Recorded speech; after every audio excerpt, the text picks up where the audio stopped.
With the regime change at Oklahoma last year, bringing in Coach Brent Venables and his entire staff, there was an expectation of the defense improving.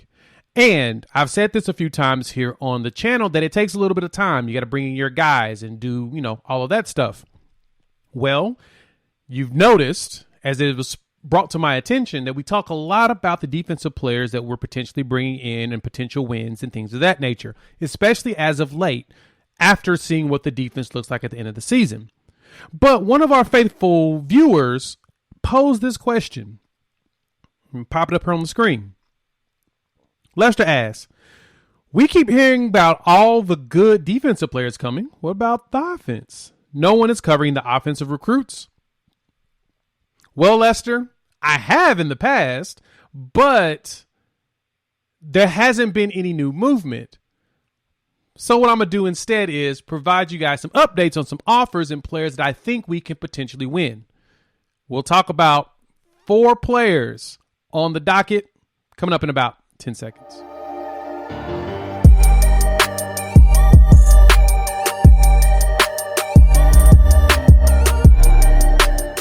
What's good, everybody? It's your boy Jay here with Unfair Sports, where we take a pensive approach to the sports conversation. Thank you for checking us out here on the YouTube channel. While you are here, if you're new to the channel, hit that like, subscribe, and the bell notification. We're dropping some daily content here, talking a lot of OU football, college football, mixing some Colorado in there, and sports in general. And if you've been here for a while, hit that share button. Why? Because sharing is caring.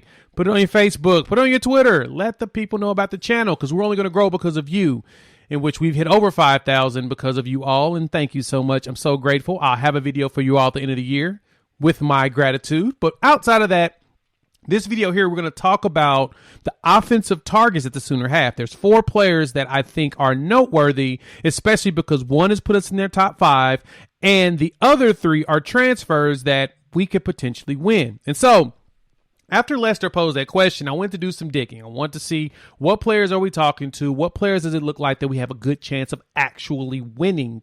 And as I was, filtering through these players, there was a few that kept popping up, and then I would see, there's a chance to go in somewhere else. Like, for example, Chance Fitzgerald out of Noblesville, Tennessee, just committed to Virginia Tech. And he was a target of ours because we got Taylor Wine, the defensive end, out of that same school. And so because of that, I was like, let me see if I can find some people that we've talked to. And now these are some players, these are 4 that have actually shown excitement. So stick around, and I'm going to go through each individual player that we have. So this may be a little bit longer video than normal. We'll try to keep it under 10 minutes, but don't hold me to that. And we'll talk about it. So let's start off first here. Keyshawn Blackstock. Now, Keyshawn Blackstock, 6'5", 300-pound interior offensive lineman. He's in junior college. He's at Coffeyville Community College out in Kansas, and he is from Covington, Georgia. And so it looks like he is a potential pick for Oklahoma as he placed them in his top 5. You can see that right here. So let's look at some tape. So here in the video where Keyshawn is lined up at the inside alignment, and he's out there, he's pushing dudes around. He's making these holes for his running backs. It looks like he knows what he's doing, and this is in their training camp, it looks like. And he's holding up on his own. He's not letting nobody by. He's got good footwork. He's getting pretty low. Hands are up there at the chest, and he's able to keep these defenders in front of him, especially defensive tackles. And so that's going to be a big deal. Bringing a player like this in for Oklahoma. We saw what McKay Matauer was able to do with the offensive line and help Eric Gray get over 1,000 yards this season. We're going to definitely need some really good interior offensive linemen to keep that streak up. And having a JUCO player means you got a player that can potentially play today. So you can see the way that he gets down, the way that he lifts up. Watch this good block here. He turns, goes to the next guy, pushes that linebacker down or that safety, depending on who's coming up in the middle. Looks like he's got some good mobility, and he's got some good strength, something that we need. And then at 6'5", 300-plus pounds, he's going to be tough to fully block. As you can see here, he ain't playing. So he's definitely someone that the Sooners would love to have. Love as a good addition on this line. And like I said, as a JUCO player, he's played at the college level. So that means that he should be ready to contribute today. So going from our main man, Keyshawn, we're going to jump right into some of the skills positions. And now This player I don't have film on, but we'll just kind of talk through him. It's going to be L.J. Johnson. So L.J. Johnson is a former running back at Texas A&M. He committed to them back in the 2021 class. Redshirt his first year.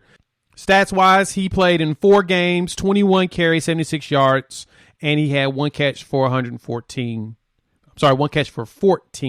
yards for Texas A&M. And so he was at Cy-Fair High School down there in the Houston area.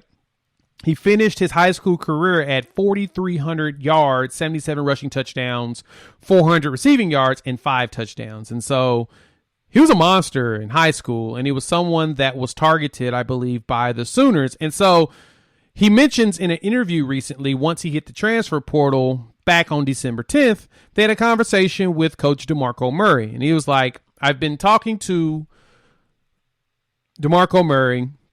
I want to try to get some time set up there at Oklahoma. So expecting in official visit, in-person visit. Seeing Eric Gray, what he did, and seeing the freshman running backs do work, I see they spread the ball out a lot. At Oklahoma's tradition, too. They always have good running backs. They always have good schemes. They're just a great program. So that shows you the interest that LJ has with the Sooners. And so I can expect him to get up here for a visit, and hopefully we can reel him in with some of the other skills positions. And so from there, let's look at the 2 wide receivers that I saw we had given offers to that hopefully we can pull in. First one is going to be Kaden Proctor, wide receiver from West Virginia. Now, Kaden was a 21 class member, 6'3", 210, and he committed to West Virginia, and he was out there doing some things. I'm not going to lie.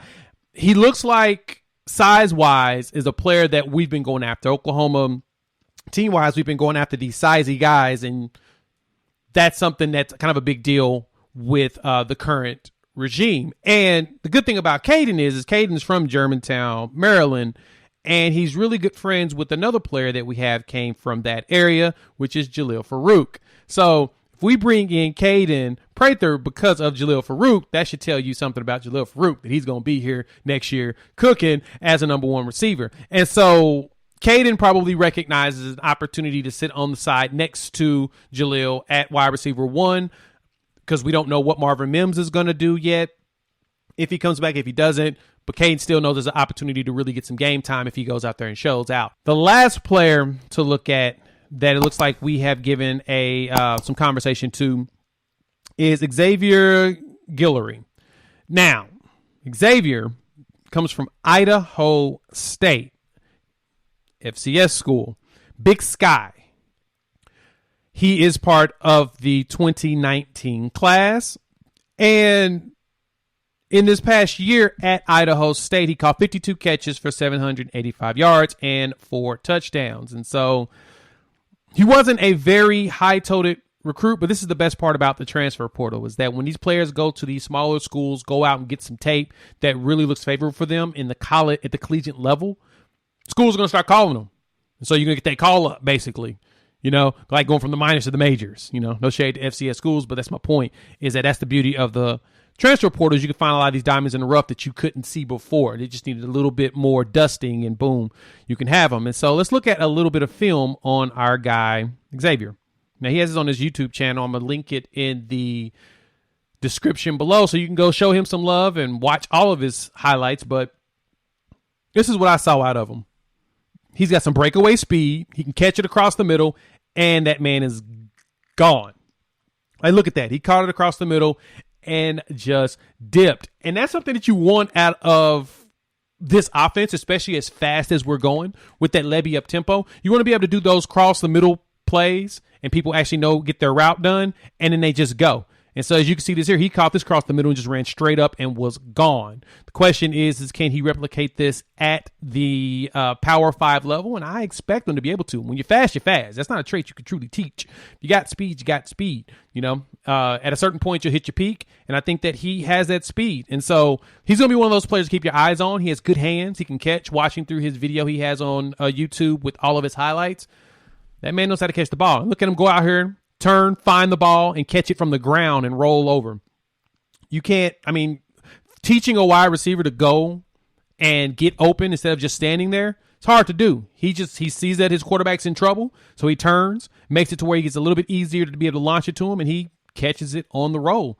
That's something that you want out of your wide receivers. And so that's 4 players to keep an eye out on.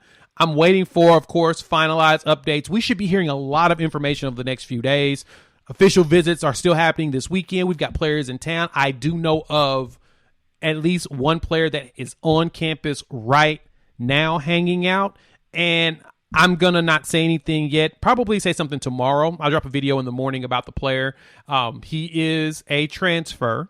And so we'll talk about that, as well as a couple of crystal balls that came across yesterday. I'm going to drop a video on that later this evening. I'm got it recorded. I need to edit it, and I'm going to put it out later this evening for you to watch a set of brothers that looks like they may go ahead and make Oklahoma their home as well. So thank y'all for tuning in as usual. Please, if you're new to the channel, hit that like, subscribe, and the bell notification. I love talking to you all. Jump in the comments, let your boy know what you think about these offensive potential weapons. And also go show these players some love and tell them to come on down to the Palace on the Prairie. We would love to have you, especially if you like covered wagons. Outside of that, we will chop it up soon. I'll have those crystal ball players I was talking about. They're on the defensive side, but information on them, and we'll go from there. Chop it up with y'all. I don't know, a couple hours. Peace.